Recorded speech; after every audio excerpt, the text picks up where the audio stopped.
This time check is brought to you by Albularyong Mekaniko, the name you can trust, the appearance you can crush.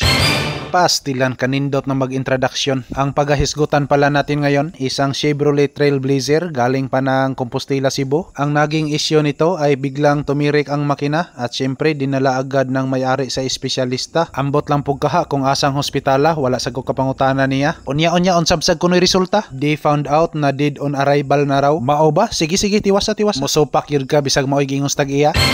Pero dahil ang may-ari nito ay may tiwala sa albularyo, kaya dinala rito para ipabinisaya ko no. Kaya hindi na ako nag-aksaya pa ng oras diring dapita. Gihansakan ko dayon ng x-ray machine para magkalaman kung anong klaseng engkanto na nakapasok sa katawan. At hindi nagtagal, lumabas na ang resulta. Mayroong 51 na mga diliingon nimo. To be honest with you, naglibog yun ko kung ano ang unang titirahin ko. Kita naman ninyo dahil sa sobrang dami na mga diliingon nimo. Kaya ang next step na ginawa ko, ni-review ko muna at sabayan nyo ako para magka-idea naman po kayo. Okay, let's go. Alright, so base po sa nakikita natin ngayon mga kalbularyo ay hindi lumalabas yung ATM indicator light.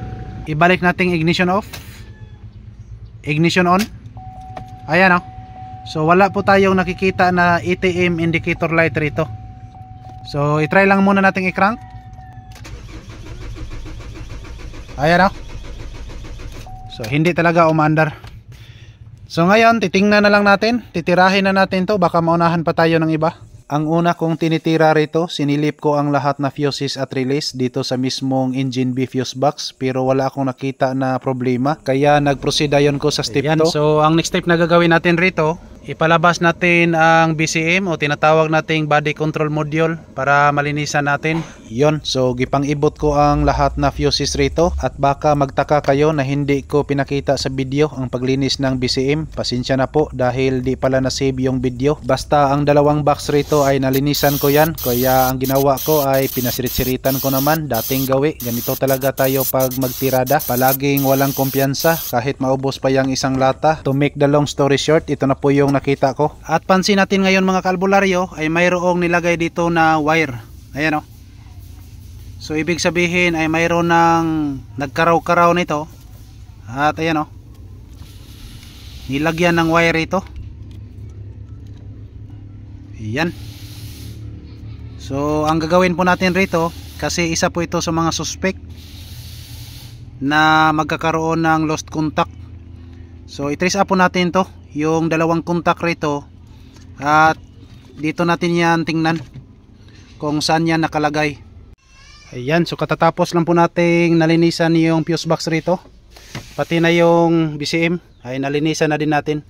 At dito pagkatapos kong ikaligo ang BCM at fuse box, ayan o, so medyo may duda ako sa ignition switch nito, kaya wala na akong paduha-duha pa, tinanggal ko para mapalitan na rin. Ayan, so palitan natin to para magkalaman na.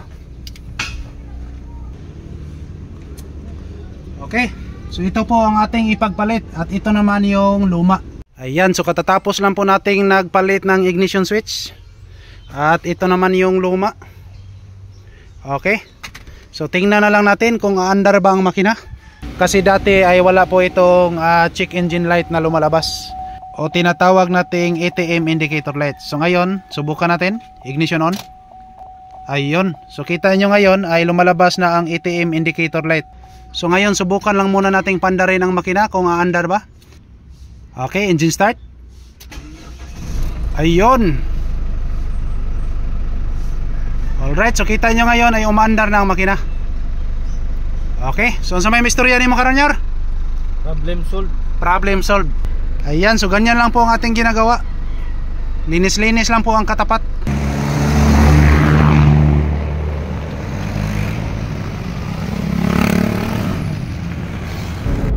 Alright, so road test na po tayo rito. Okay, so once again, maraming salamat po sa inyong panonood. As always, to God be all the highest glory. Daghang salamat. Babo.